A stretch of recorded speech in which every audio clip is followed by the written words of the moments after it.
I am writing this under an appreciable mental strain, since by tonight I shall be no more.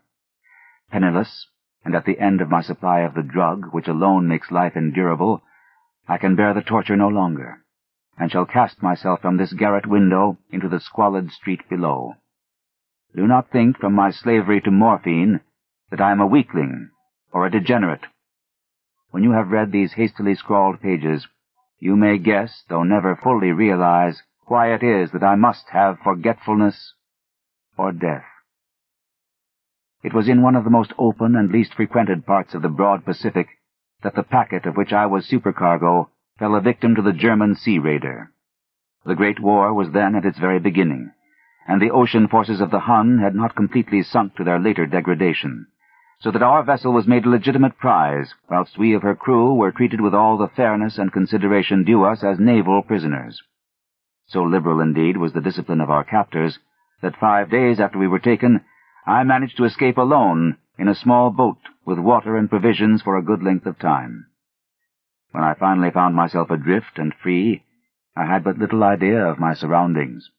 Never a competent navigator, I could only guess vaguely by the sun and stars that I was somewhat south of the equator.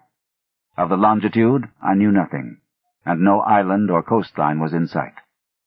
The weather kept fair, and for uncounted days I drifted aimlessly beneath the scorching sun, waiting either for some passing ship or to be cast on the shores of some habitable land. But neither ship nor land appeared, and I began to despair in my solitude upon the heaving vastnesses of unbroken blue. The change happened whilst I slept. Its details I shall never know, for my slumber, though troubled and dream-infested, was continuous. When at last I awaked, it was to discover myself half-sucked into a slimy expanse of hellish black mire, which extended about me in monotonous undulations as far as I could see, and in which my boat lay grounded some distance away. Though one might well imagine that my first sensation would be of wonder at so prodigious and unexpected a transformation of scenery, I was in reality more horrified than astonished, for there was in the air and in the rotting soil a sinister quality which chilled me to the very core. The region was putrid with the carcasses of decaying fish, and of other less describable things which I saw protruding from the nasty mud of the unending plain. Perhaps I should not hope to convey in mere words the unutterable hideousness that can dwell in absolute silence and barren immensity. There was nothing within hearing, and nothing in sight save a vast reach of black slime. Yet the very completeness of the stillness and the homogeneity of the landscape oppressed me with a nauseating fear. The sun was blazing down from a sky which seemed to me almost black in its cloudless cruelty, as though reflecting the inky marsh beneath my feet. As I crawled into the stranded boat, I realized that only one theory could explain my position. Through some unprecedented volcanic upheaval, a portion of the ocean floor must have been thrown to the surface, exposing regions which for innumerable millions of years had lain hidden under unfathomable watery depths. So great was the extent of the new land which had risen beneath me, that I could not detect the faintest noise of the surging ocean, strain my ears as I might. Nor were there any sea-fowl to prey upon the dead things. For several hours I sat thinking or brooding in the boat, which lay upon its side and afforded a slight shade as the sun moved across the heavens. As the day progressed, the ground lost some of its stickiness, and seemed likely to dry sufficiently for traveling purposes in a short time. That night I slept but little, and the next day I made for myself a pack containing food and water, preparatory to an overland journey in search of the vanished sea and possible rescue. On the third morning I found the soil dry enough to walk upon with ease. The odor of the fish was maddening, but I was too much concerned with graver things to mind so slight an evil, and set out boldly for an unknown goal. All day I forged steadily westward, guided by a faraway hummock which rose higher than any other elevation on the rolling desert. That night I encamped, and on the following day still traveled toward the hummock, though that object seemed scarcely nearer than when I had first espied it. By the fourth evening I attained the base of the mound, which turned out to be much higher than it had appeared from a distance, an intervening valley setting it out in sharper relief from the general surface. Too weary to ascend, I slept in the shadow of the hill. I know not why my dreams were so wild that night, but ere the waning and fantastically gibbous moon had risen far above the eastern plain, I was awake in a cold perspiration, determined to sleep no more. Such visions as I had experienced were too much for me to endure again, and in the glow of the moon I saw how unwise I had been to travel by day.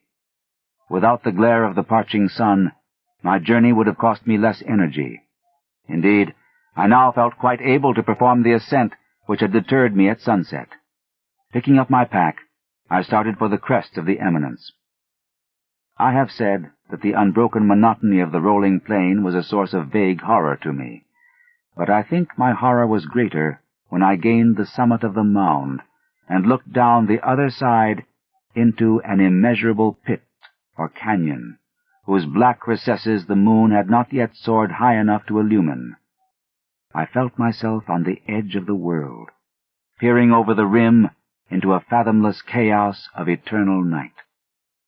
Through my terror ran curious reminiscences of Paradise Lost, and of Satan's hideous climb through the unfashioned realms of darkness.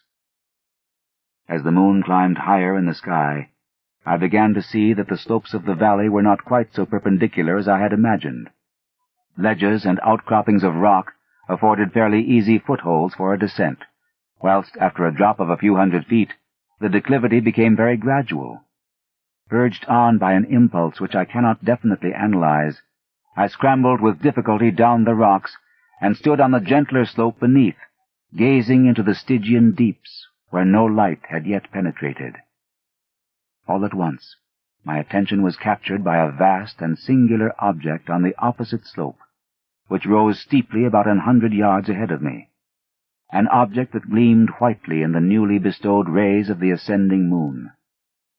That it was merely a gigantic piece of stone, I soon assured myself, but I was conscious of a distinct impression that its contour and position were not altogether the work of nature. A closer scrutiny filled me with sensations I cannot express, for despite its enormous magnitude, and its position in an abyss which had yawned at the bottom of the sea since the world was young, I perceived beyond a doubt that the strange object was a well-shaped monolith whose massive bulk had known the workmanship and perhaps the worship of living and thinking creatures. Dazed and frightened, yet not without a certain thrill of the scientist's or archaeologist's delight, I examined my surroundings more closely. The moon, now near the zenith, shone weirdly and vividly above the towering steeps that hemmed in the chasm, and revealed the fact that a far-flung body of water flowed at the bottom, winding out of sight in both directions, and almost lapping my feet as I stood on the slope. Across the chasm, the wavelets washed the base of the Cyclopean monolith, on whose surface I could now trace both inscriptions and crude sculptures. The writing was in a system of hieroglyphics unknown to me, and unlike anything I had ever seen in books, consisting for the most part of conventionalized aquatic symbols such as fishes, eels, octopi, crustaceans, mollusks, whales, and the like. Several characters obviously represented marine things which are unknown to the modern world, but whose decomposing forms I had observed on the ocean-risen plain. It was the pictorial carving, however, that did most to hold me spellbound. Plainly visible across the intervening water on account of their enormous size were an array of bas-reliefs, whose subjects would have excited the envy of a Doré. I think that these things were supposed to depict men, at least a certain sort of men, though the creatures were shown disporting like fishes in the waters of some marine grotto, or paying homage at some monolithic shrine which appeared to be under the waves as well. Of their faces and forms I dare not speak in detail, for the mere remembrance makes me grow faint. Grotesque beyond the imagination of a Poe or a Bulwer, they were damnably human in general outline, despite webbed hands and feet, shockingly wide and flabby lips, glassy bulging eyes, and other features less pleasant to recall. Curiously enough, they seemed to have been chiseled badly out of proportion with their scenic background, for one of the creatures was shown in the act of killing a whale represented as but little larger than himself. I remarked, as I say, their grotesqueness and strange size, but in a moment decided that they were merely the imaginary gods of some primitive fishing or seafaring tribe, some tribe whose last descendant had perished eras before the first ancestor of the Piltdown or Neanderthal man was born. Awestruck at this unexpected glimpse into a past beyond the conception of the most daring anthropologist, I stood musing whilst the moon cast queer reflections on the silent channel before me. Then suddenly I saw it. With only a slight churning to mark its rise to the surface, the thing slid into view above the dark waters.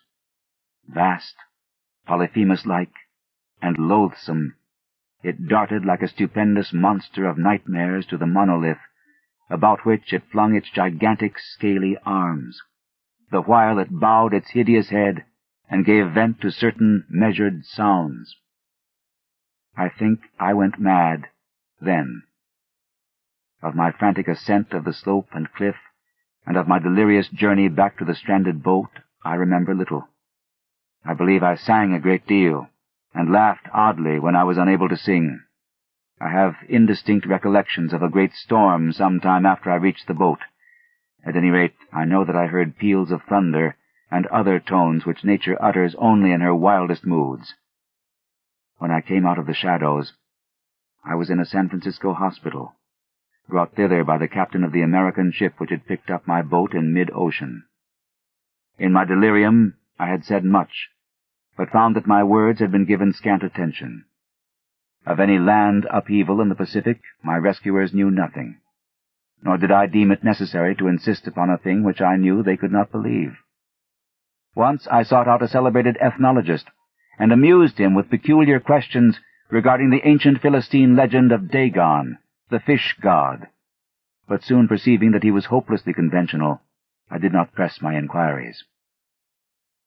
It is at night, especially when the moon is gibbous and waning, that I see the thing.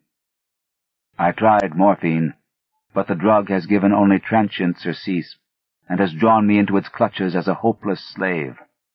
So now I am to end it all, having written a full account for the information or the contemptuous amusement of my fellow men.